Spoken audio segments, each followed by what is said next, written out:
endavàntics. Bé, això en els textos, però en els gravats també tenim retocs. Costen de vegades una mica més i gràcies als gravats ens hem pogut aproximar molt més a la història autèntica perquè els gravats són gravats. Fixeu-vos, aquestes són les 3 caravel·les, arriben a Amèrica en un gravat del llibre Amèrica de Theodore de Bry, publicat a Frankfurt el 1595. O sigui, així com nosaltres, els periodistes, quan il·lustren una notícia i posen una foto, o mentre el TV3 dona una notícia i posen unes imatges al darrere, aquella gent, clar, no tenien ni mòbils per filmar-ho, ni càmeres, ni màquines de fer fotos. Què feien? Doncs els senyors dibuixaven. I a aquesta època, al final del segle XVI, encara hi havia fills de mariners i de navegants i de comerciants que havien anat a Amèrica, que havien llegit els llibres i que s'havien informat, i clar, i aquest senyor va elaborar una cosa sobre aquells fets que acabaven de passar feia 2 dies. És com si ara algú volgués explicar l'entrada de Franco a Barcelona. Doncs és una cosa així, 1590.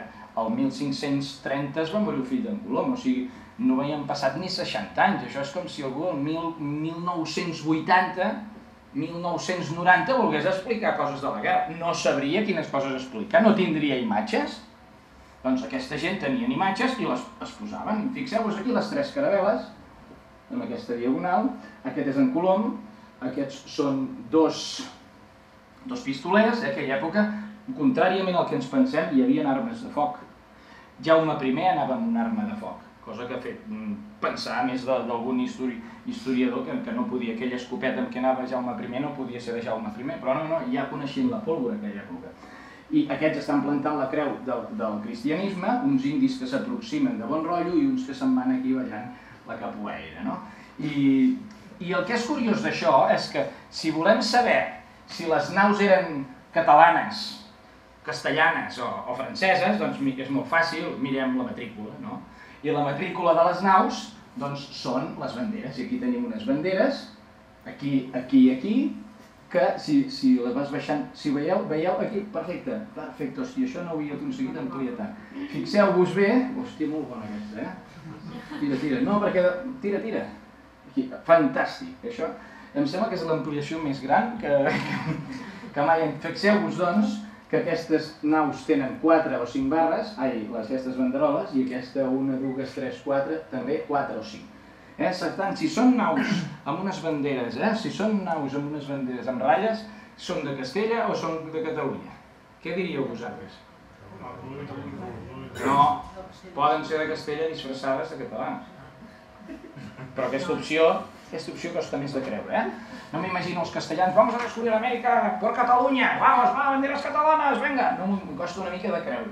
El que està clar és que en aquells dibuixos, per il·lustrar un dels llibres que va tenir més edicions i que totes les persones cultes d'Europa hi van tenir accés, quan tu t'aproximaves, a veure, i qui eren aquells nois com... Ah, mira, sí, eren catalans, Doncs devien fer una cosa així, i la bandera indica la nació. I si tires endavant, aquesta d'aquí, a veure si aquesta d'aquí també la baixes una mica, també es veuen unes ratlles, I per tant, si hi ha ratlles, què seran? Narcotraficants, no? Endavant. En una altra edició d'aquest mateix llibre es veu també les banderes, estan acolorides, en vermell i groc. Algú va dir no, posem-hi color, van posar vermell i groc. Mai hi ha castells ni lleons.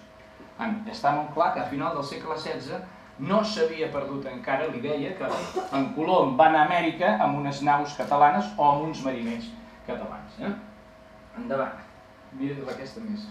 Veus? I aquesta, doncs també. Ja l'he ampliat jo per estalviar-li la feina al nostre amic. Ara bé, què passa aquí? En una nova edició diuen, escolta, es van adonar que hi havia banderes catalanes i què van fer? Van tapar-ho els colors. Aquesta la pots ampliar una mica també? Perfecte. Una mica, veieu? Aquí a sota encara es veuen les ratlles. però ja han posat una creu blanca a sobre, perquè en aquella època van dir hi haurà un noi allà a Vic que ho ampliarà. No ho sabien que passaria això. Per tant, per mirar és un llibre així, tinc una reproducció facsimilar, és ample així i gros així, però la bandereta és petita. Per tant, t'hi podries aproximar, però tant com per veure el que hi ha sota no ho sé. Aquí es veuen encara groc i vermell, però aquesta creu aquí sobre, que no vol dir que no sigui català, sinó que vol dir que això era de les tropes de Carles I. Això va passar sota els Àustria, ja està, això no és tan específic. Endavant. Ara bé, aquí tenim el gravat que us he ensenyat en color, amb la bandereta canviada en blanc i negre, és aquest d'en Debray, i aquí en un altre llibre publicat a França, el nom del qual no he trobat, però sí que sé que el gravat és d'un tal Botats i és del 1727. I si veieu, hi ha les tres caraveles. Aquí ja és totalment negre.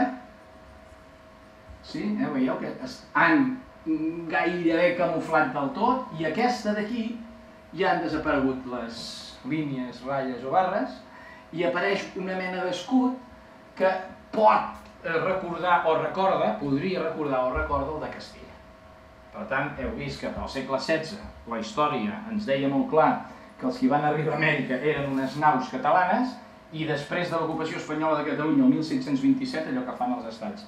Oui, sí, la France, no, escolta, que esborra allò perquè jo a canvi d'això et dono allò que fan els estats, com a Fresno. Si no treus els del patinatge, et trauré la subvenció del petroli o et traurem els telèfons.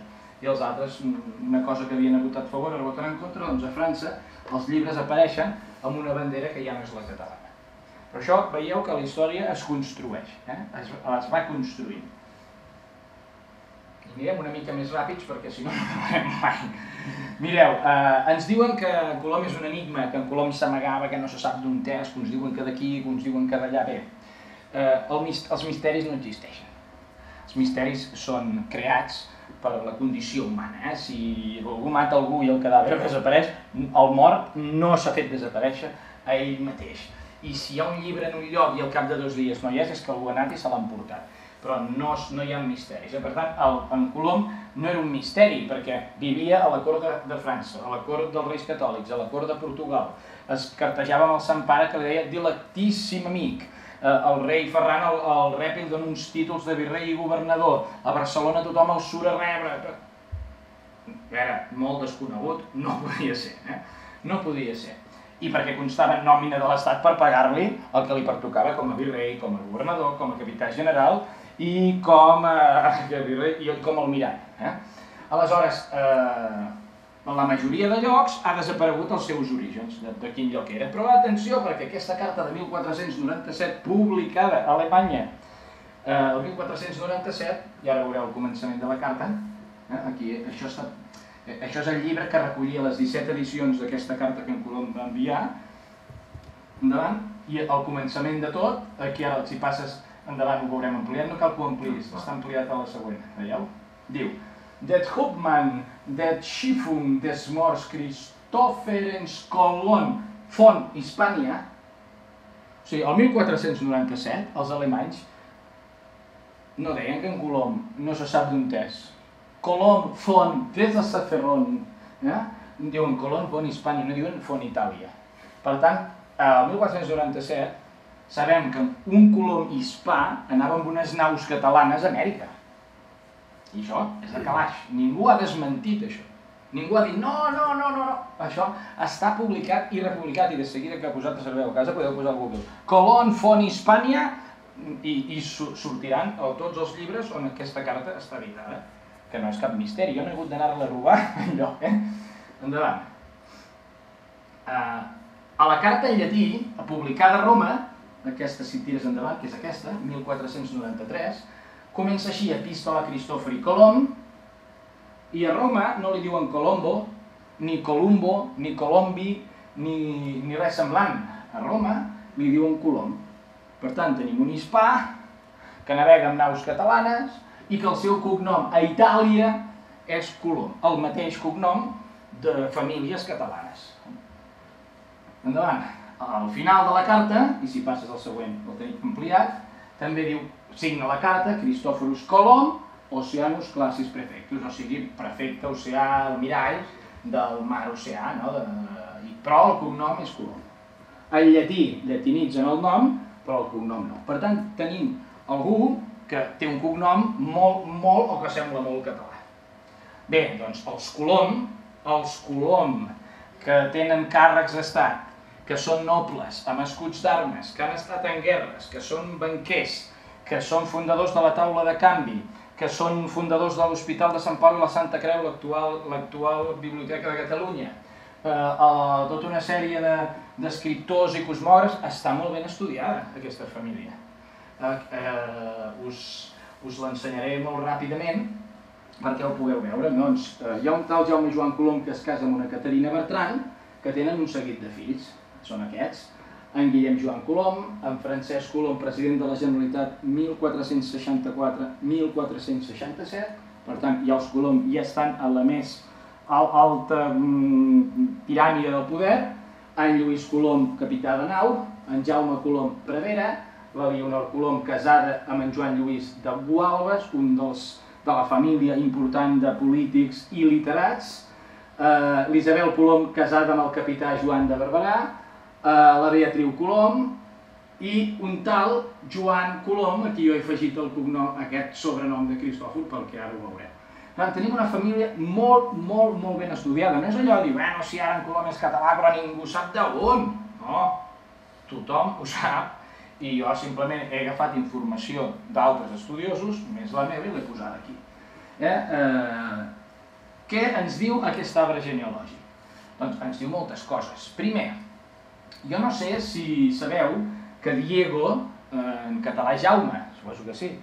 No? Santiago, Jaume, sí, no? Santiago, Jaume, però és que Santiago és San Diego. San Diego, Santiago o San Diogo. Per tant, Santiago, Jaume i Diego són el mateix. Doncs, un cop dit això, mirem què tenim del Cristóbal Colón, per saber ben bé qui era. Sabem que Cristóbal Colón té un fill hereu que es diu Diego, que és el segundo almirante i virrei de les Índies. Anem a mirar aquí si algú té un fill que es diu Jaume. I, efectivament, en Joan Colom té un fill que es diu Jaume, que és l'hereu d'en Joan Colom, i Diego Colom és l'hereu de Cristóbal Colón. Per tant, és una possibilitat. Amb això seria no fer una feina poc rigorosa si diguis ja el tenim, mira, Jaume, Colón, Jaume. No, bé, és un pas. Més coses sobre la família Colom. Què sabem de la família Colom? Que Cristóbal Colón té un germà que es diu Diego, que en algun text apareix que és de la Iglesia. Mirem en aquesta família si aquest Joan té un germà que es digui Jaume, que sigui de l'Església. I fem així, i mira tu, sí, un Jaume que és prevera. Aquest senyor és prevera el 1464, o sigui, encara que quedaven uns quants anys, pot ser que al cap d'uns anys pot ser cardenal, pot ser bisbe, pot ser dià, vés a saber el que podria. Simplement sabem que el 1464 és prevera. Què més sabem de Cristóbal Colón? De Cristóbal Colón sabem, per Juan López de Velasco, en un llibre sobre geografia universal de les Índies, que ens diu que Cristóbal Colón va batejar l'illa, una illa d'Amèrica amb el nom de Margarita, diu, por su mujer.